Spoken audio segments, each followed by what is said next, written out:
अस्सलाम वालेकुम दोस्तों, कैसे हैं आप सब। दोस्तों, आज कुछ इज़्दिवाजी मामलात के बारे में बात करते हैं। बहुत होगी सियासी बातें। जब थोड़ा सा ना ये भी हमें साथ साथ जो व्लॉगर्स होते हैं ना, उनको माशरे की जो नाहमवारी हैं उनको भी थोड़ा थोड़ा साथ चलाना चाहिए, पूछना चाहिए, बताना चाहिए। अच्छा दोस्तों, जब हम हमारे अक्सर आज जब देख लें कि हर तीसरे घर में ना जो मियाँ बीवी ना आपस में लड़े हुए हैं, जो वो रूठ कर गई है, जो वो घर में बैठी रूठी हुई है, शोहर उसको सफाइयाँ दे रहा है, वो मान नहीं रही है। औरतें जब बच्चे हो जाते हैं तो वो ब्लैकमेल करती है, और कई जगह पर शोहर जो होते हैं वो ज़्यादा ज़ालिम हो जाते हैं, बीवी को खातर में नहीं लाते। इसके ना दो तीन नुकात हैं जो मैं आप लोगों के सामने रखता हूँ, जिससे जो मामला थोड़े से कम हो सकते हैं, यानी कि नथने जो हमारे फूले रहते हैं वो थोड़े से कम हो सकते हैं। सबसे पहले तो आपका जो रोल है, एक मर्द का रोल घर में पुरस्रार नहीं होना चाहिए कि वो कब घर में आता है, कब जाता है, वो पैसे कहाँ से कमाता है, कहाँ खर्च करता है।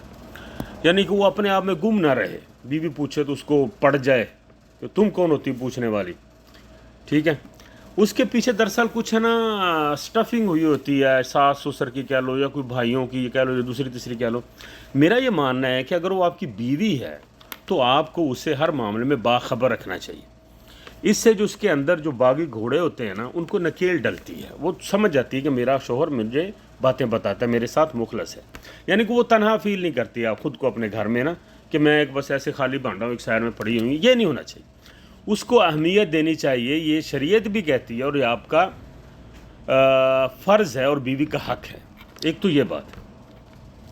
अच्छा, दूसरी बात ये है कि आप किसी दूसरे घर को, तीसरे घर को बहुत ज़्यादा अहमियत दे देते हैं, उनको सर पर चढ़ा लेते हैं, उनके नाज उठाते हैं, नखरे उठाते हैं।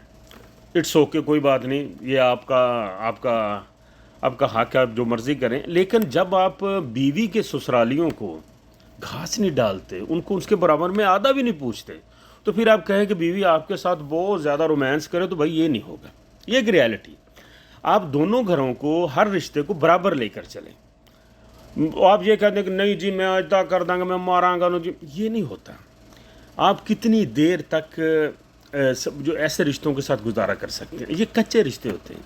आपका जो पक्का रिश्ता है ना, वो बीवी है, बच्चे हैं। समटाइम बीवी नाराज़ होकर बैठ जाती है, वो बच्चों की वजह से थोड़ा बहुत ब्लैकमेल करती है, और शोहर भी कभी कभी बहुत हटदर्म हो जाता है। जब ऐसे मामलात आते हैं ना, तो अगर इसमें तीसरी टेंशन भी मिल जाए ना, तो बात तलाक़ों तक चली जाती है, हम एक दूसरे को छोड़ देते हैं। तो हमें चाहिए कि हम जब ऐसा कुछ होता है तो उसको लेट डाउन करें, थोड़ा सा रिव्यू करें, थोड़ा सा नज़रसानी करें कि ये हमारे घर में ये क्यों हो रहा है।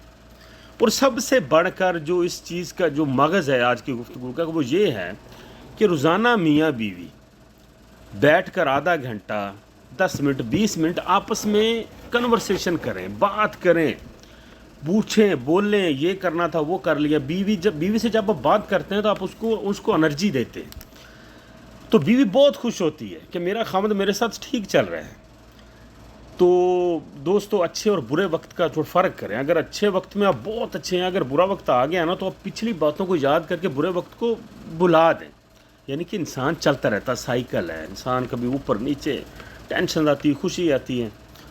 तो ये थोड़े से असूल थे, यानी कि बीवी को इंगेज करें, उसको तन्हा ना छोड़ें, उसके साथ बात करें, उसको अतमाद में लें। और ये हमारे लिए बहुत ज़रूरी है, क्योंकि बच्चों को माँ चाहिए। बहरहाल आपको शायद कोई बीवी मिल जाए, लेकिन बच्चों को माँ नहीं मिलती। इसको ज़रा बना के रखें अपने घर में। ऐसे मामलात को ना खुश उसलूबी से अपनाएं। बहुत शुक्रिया जी, थैंक यू। अल्लाह।